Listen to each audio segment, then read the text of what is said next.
नमस्कार, हिंदी साधन चैनल में आप सभी का एक बार फिर से हार्दिक स्वागत है। आज के इस वीडियो में भवानी प्रसाद मिश्र के द्वारा रचित कविता गीत फरोश की व्याख्या लेकर मैं उपस्थित हुई हूँ। आइए देखते हैं इस कविता के बारे में। पहले महत्वपूर्ण जानकारी, उसके बाद कविता की व्याख्या मैं करूँगी। भवानी प्रसाद मिश्र नई कविता के दौर के कवि हैं। दूसरे सप्तक 1951 ईस्वी में इन्हें शामिल किया गया। पहला सप्तक, जिन्हें तार सप्तक कहा जाता है, 1943 ईस्वी और दूसरा सप्तक 1951 ईस्वी। इसी दूसरे सप्तक में इन्हें रखा गया है। तार सप्तक 7 कवियों का एक मंडल बनाकर जिनका संकलन और संपादन किया गया, उनकी रचनाओं का, तो ये तो अलग बात है। भवानी प्रसाद मिश्र एक गांधीवादी कवि माने जाते हैं। गीत फरोश कविता सर्वप्रथम अज्ञे द्वारा संपादित दूसरे तार सप्तक में प्रकाशित हुई थी। दूसरे सप्तक के प्रकाशन से पहले उनका कोई संग्रह प्रकाशित नहीं हुआ था। दूसरे सप्तक में मिश्र जी ने निम्नलिखित 11 कविताएं लिखी हैं और उनमें से 11 कविताओं में कमल के फूल, सतपुरा के जंगल, सन्नाटा, बूंद टपकी एक नभ से, मंगल वर्षा, टूटने का सुख, प्रलय, असाधारण, स्नेह पथ, गीत फरोश, वाणी की दीनता। भवानी प्रसाद मिश्र का पहला संग्रह गीत फरोश नाम से 1956 ईस्वी में प्रकाशित होता है। इसमें 1930 से 1945 की कविताएं संग्रहित है।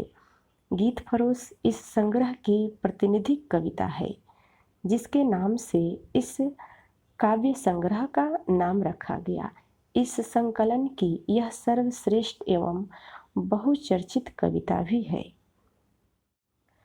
गीत फरोश कविता की पृष्ठभूमि के विषय में कवि ने स्वयं कहा है कि गीत फरोश शीर्षक हंसाने वाली कविता मैंने बड़ी तकलीफ में लिखी थी। मेरे पास पैसे की कमी थी और मुझे अपनी बहन की शादी करनी थी। पैसे मेरे पास नहीं थे तो मैंने कलकत्ते में बन रही फिल्म के लिए गीत लिखे। गीत अच्छे लिखे गए, लेकिन मुझे इस बात का दुख था कि मैंने पैसे लेकर गीत लिखे। मैंने कुछ लिखूं, इसका पैसा मिल जाए, यह अलग बात है, लेकिन कोई मुझसे कहे कि इतने पैसे देता हूँ, लिख दो, यह स्थिति मुझे नापसंद है। गीत फरोश कविता अत्यंत चर्चित रही है।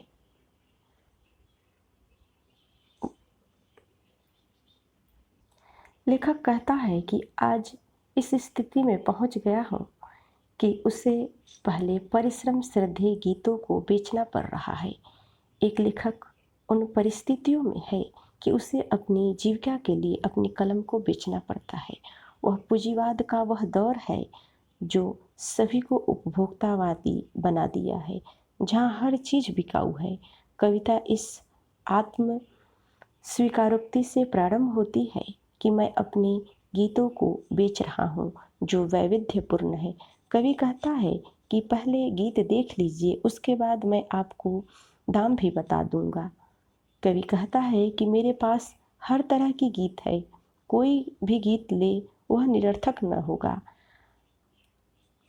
हर एक में कुछ अर्थ जरूर होगा। कवि कहता है कि गीत मैंने मौज और पस्ती दोनों ही स्थितियों के लिए लिखे हैं। मेरे गीत गमों को हरने वाले, पिया को पास बुलाने वाले हैं। यह गीत लेखक की रचना है, इसीलिए उसे बेचने में शर्म आती है, परंतु अब उसके महत्व को समझ चुका है। उसे याद आती है कि लोग तो अपना ईमान तक बेच दे रहे हैं, मैं तो सिर्फ गीत बेच रहा हूँ। इसलिए लेखक कहता है कि मैंने बहुत सोच समझकर अपने गीत बेचने का निर्णय लिया है। लेखक ने इन पंक्तियों में बाजारीकरण के बढ़ते दुष्प्रभावों को रेखांकित करता है। इस कविता में जीवन की विडंबना पर कवि का करुण आक्रोश बड़े ही गहरे स्तर पर उभरा है। जहाँ ईमान बिकता है वहाँ भला गीतकार अपने गीत क्यों न बेचे। तीव्र व्यंग्यात्मकता के साथ कवि की व्यवस्था का एक करुण स्पर्श इस कविता की अपनी मौलिक विशेषता है।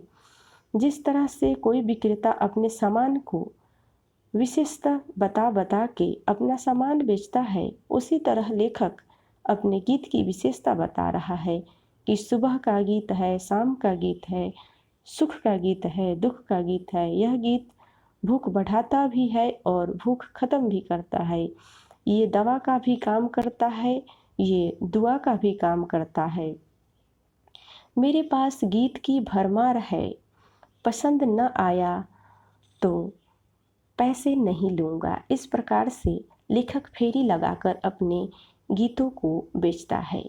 कवि एक अनुभवी और निपुण व्यवसायी लहजे में अपने ग्राहकों को संबोधित करते हुए, यदि ये गीत पसंद न आए तो मेरे पास और भी गीत है जिसे मैं दिखला सकता हूँ। यदि आप सुनना चाहे तो मैं उन्हें गाकर सुना भी सकता हूँ। इसमें छंद और बिना छंद वाले हर प्रकार के गीत पसंद किए जाने लायक हैं।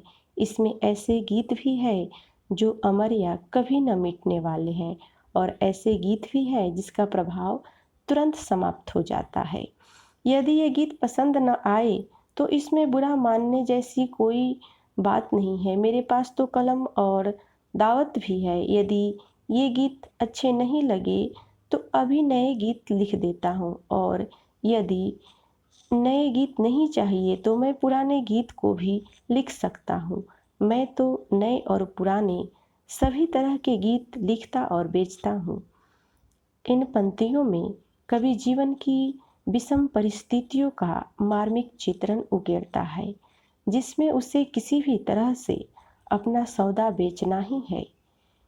मेरे गीतों में जन्म का गीत, मरण का गीत, जीवन का गीत, जीत का गीत, शरण का गीत, बीमारी का गीत, दवा का गीत, रेशमी गीत, डिजाइन गीत, फिल्मी गीत, श्रम का गीत, नायिका का गीत, प्रिय वियोग का गीत सब दिखलाता हूँ। न पसंद आया उठ कर मत जाइए, मैं दिल लगी नहीं कर रहा हूँ, जरा बैठिए, अंतिम दिखलाता हूँ। जिस तरह फेरी वाले किन प्रकार कर अपना सौदा बेचना चाहते हैं, वैसे भवानी जी अपने गीत बेच रहे हैं। ऐसा वे अपने मर्जी से नहीं, बल्कि वे उन स्थितियों को व्याह कर रहे हैं जिसमें वे गीत बेचने पर मजबूर हैं। इन पंक्तियों के माध्यम से भवानी प्रसाद न केवल विषम आर्थिक व्यवस्था का चित्रण करते हैं, बल्कि लेखक के प्रति पसरी उदासीनता को भी उद्घाटित करते हैं। ऐसा कहा जाता है कि जीवन के एक दौर में भवानी को अपने गीत फिल्मों में बेचने पड़े। उसी की उपजी पीड़ा की यह गीत ईमानदार अभिव्यक्ति है। तो आज के इस वीडियो में इतना ही। मिलते हैं अगले वीडियो में। तब तक वीडियो देखने के लिए सभी को बहुत बहुत धन्यवाद।